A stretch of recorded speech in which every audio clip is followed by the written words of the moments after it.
Hi, good morning everyone. I hope you're all doing really well today. I'm just here to share another thought of the day with you. And today we're going to be looking at the parable of the talents, or I think in some versions it's called parable of the bags of gold. But we find it in Matthew 25 verse 14. And I'm just going to read it to you. I'm reading from the Message version. And it goes like this. It's also like a man going off on an extended trip. He called his servants together and delegated responsibilities. He gave to one 5 bags of gold, to another 2 bags of gold, and to a third 1 bag of gold, all according to their abilities. He then left. Right off, the first servant went out, worked, and doubled his master's investment. The second did the same. But the man with a single bag of gold dug a hole and carefully buried his master's money. After a long absence, the master of the 3 servants came back and settled up with them. The one given 5 bags of gold showed him how he had doubled his investment. The master commended him, saying, "Good work, you did your job well. From now on, be my partner." And the servant with 2 bags of gold showed him how he had also doubled his master's investment. The master commended him, saying, "Good work, you did your job well. From now on, be my partner also." The servant that had been given 1 bag of gold said, "Master, I know you have high standards and hate careless ways, that you demand the best and make no allowance for either. I was afraid that I might disappoint you, so I found a good hiding place and secured your money. Here it is, safe and sound, down to the very last coin." The master was furious. "That's a terrible way to live. It's criminal to live so cautiously like that. If you knew I was after the best, then why did you do less than the least? The least you could have done would be to invest the sum with the bankers, where at least I would have gotten a little interest. Take a bag and give it to the one who risked the most, and get rid of this play it safe, who won't go out on a limb. Throw him out into utter darkness."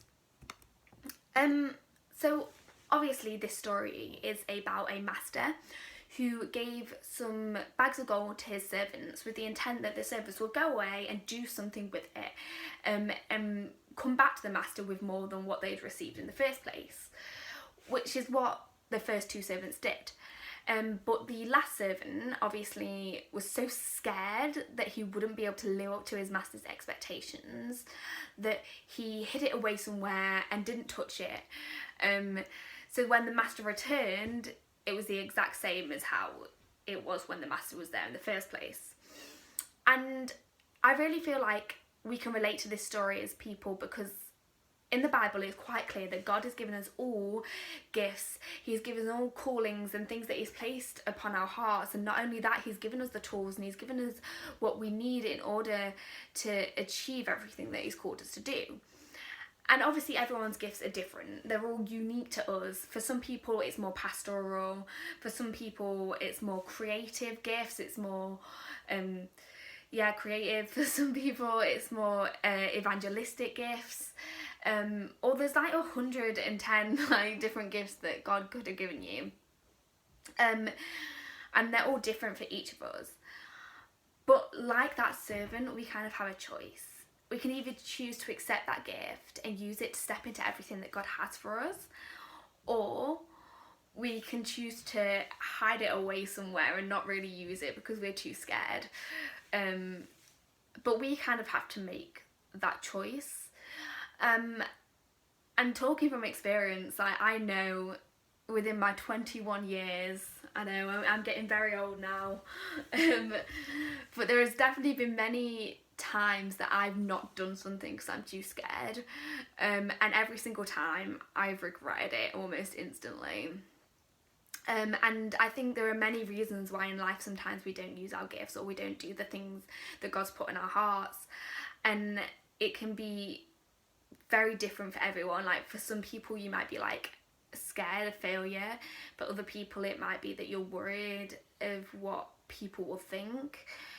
You're worried about people's opinions. For some people it's comparison, for some people it's doubt, but the fact of the matter is that God has given you a gift, and he's given it to you specifically for a reason, And also, the ultimate aim really is to build God's church, and we're all called to do that. But in order to build God's church, we have to use the gifts God's given us in the way that he intended us to use them, because he's given us all individual and unique gifts, because we need that in order to do what God's called us to do as a people, to spread his good news, to spread his message, and to build his church. But we all have to play a part in that, and we have to use our gifts to do that.